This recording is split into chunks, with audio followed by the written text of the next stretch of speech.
Pleased to have you return to my channel, CryptoQ Media. XRP will be the topic of our discussion. Do you recall that XRP was never intended for sale? Still, XRP is now held by regular investors. So, what gave rise to this never intended for retail use, and certainly not for P2P transactions? I attribute this more to the tone than to any actual flaws in the statement itself. That is to say, purchasing a cup of coffee with XRP wasn't its intended use case. It did not, however, rule out the possibility of investing in XRP. Banking institutions are the target users of XRP. That being said, it is not suitable for retail investment. Roulabet is now banking the unbanked in some regions, so XRP is now available to consumers as well as banks. On top of that, the XRP ledger is home to a number of initiatives that are gradually coming together to provide individual investors with passive income. Plus, there are a variety of ways that people apply this concept. Whoever claims that XRP isn't suitable for retail uses, therefore, right. However, it seems the banks were the intended users.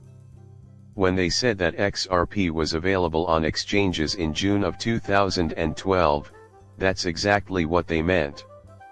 At that time, Ripple was probably already in talks with banks.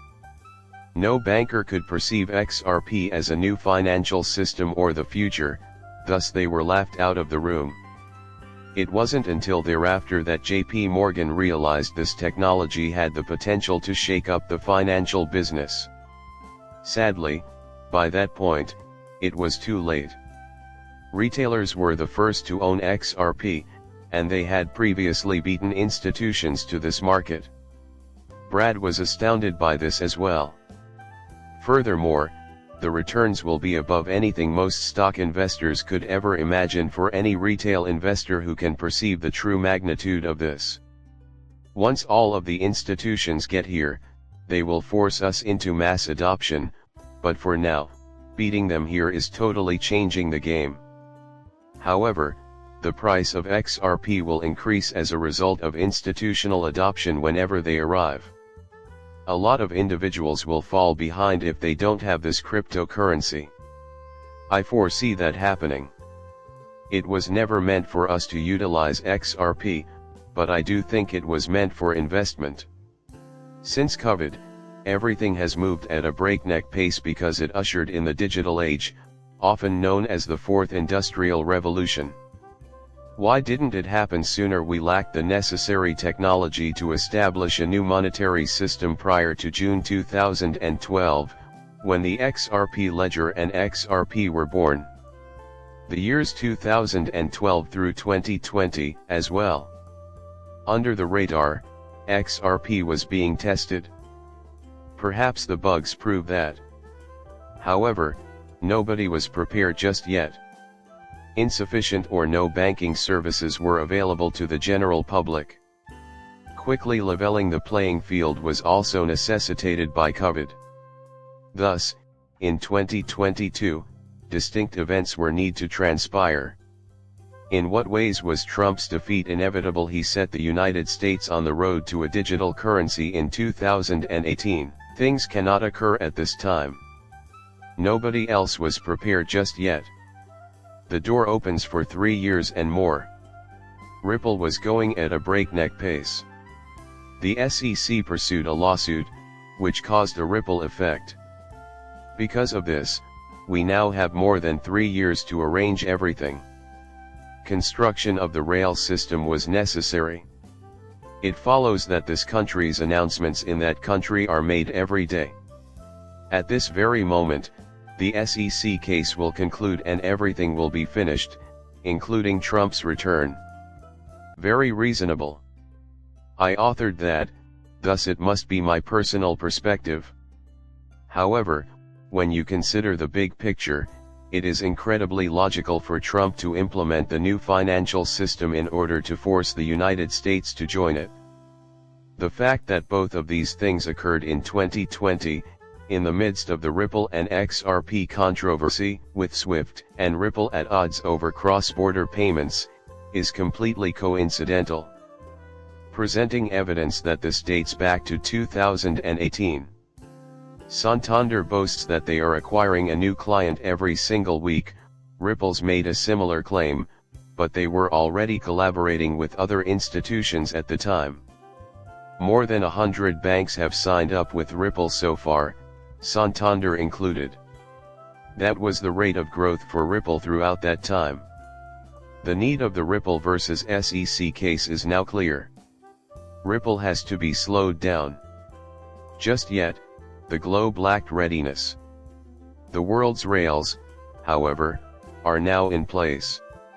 Actually, Ripple became a multinational corporation as a result of the SEC lawsuit.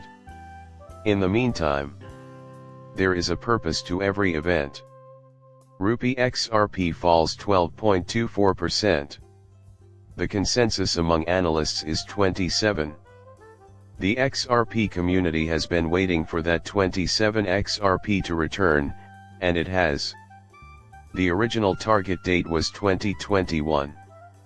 Then the Ripple vs SEC case came in the way, and we were already on pace for 27 XRP. At that time, prior to the case's emergence. At the time, 27 XRP was brought up by the majority of individuals. On multiple occasions, global firms are urging the UK government to swiftly approve a digital ID bill in order to back the country's ambitions to become a leader in trustworthy and responsible data-driven innovation, artificial intelligence, and ultimate control. The current administration is taking digital ID to new heights. Just like I mentioned in yesterday's video, I believe the UK has appointed yet another puppet leader from the World Economic Forum to push the big reset, CBDCC digital ID, social credit scores, and digital ID in general. If you want to use the new banking system, you'll need that at some time. My Heart and Soul rewards lost keys worth 10,000. Did you notice that their keychain contained their ledger? The idea of carrying one's ledger about on a keychain is completely foreign to me. Definitely not me. Although it seems that there are a few individuals who do. When it became clear that much of the money flowing into Bitcoin exchange-traded funds ETFs is really just hedge fund arbitrage and not genuine institutional demand, a doomsday rally began. They are taking advantage of pricing inefficiencies and the liquidity provided by ordinary people by employing ETFs to play both sides of the coin. Now someone has finally spoken it. I continue to believe that an XRP ETF is unnecessary, as I have consistently stated. Because XRP is useful, it will increase in value. An ETF is unnecessary. Russia is now a high-income country according to the World Bank, moving up from the middle-income category. Thus, pay attention to how the focus is changing, even at the World Bank, to the BRIC countries. In my opinion, the BRICS are constructing the new financial structure, which is why that is taking place.